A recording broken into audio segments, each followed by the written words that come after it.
সরকারি কর্মচারীদের মধ্যে হতাশা ও ক্ষোভের সঞ্চার হচ্ছে।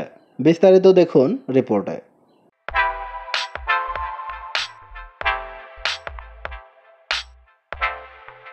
সরকারি কর্মচারীদের দাবি মেনে নেওয়ার তাগিদ দিয়েছেন সরকারি কর্মচারী সমন্বয় পরিষদ। অবিলম্বে এই দাবি পূরণ না করা হলে সারা দেশের সরকারি কর্মচারীদের মধ্যে হতাশা ও ক্ষোভের সঞ্চার হচ্ছে বলে অভিমত সংগঠনের নেতাদের। 10 মে শনিবার সরকারি কর্মচারী সমন্বয় পরিষদের একাদশ জাতীয় সম্মেলনে আলোচনা সভায় এসব কথা বলেন বক্তারা। সম্মেলন উপলক্ষে এক শোভাযাত্রা শেষে রাজধানীর বিএমএ ভবনে আলোচনা সভা অনুষ্ঠিত হয়। সম্মেলনে যেসব নতুন নেতৃত্ব আসবেন তাদের প্রতি শুভকামনা জানান বক্তারা।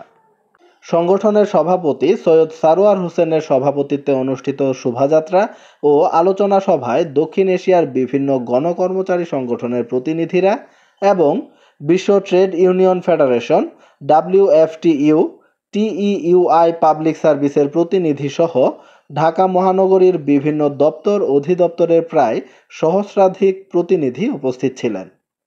আলোচনা সভায় মহাসচিব নোমানুজ্জামান আল আজাদ বলেন, সরকারি কর্মচারী সমন্বয় পরিষদের 5 দফা দাবি সরকারি কর্মচারীদের প্রাণের দাবি।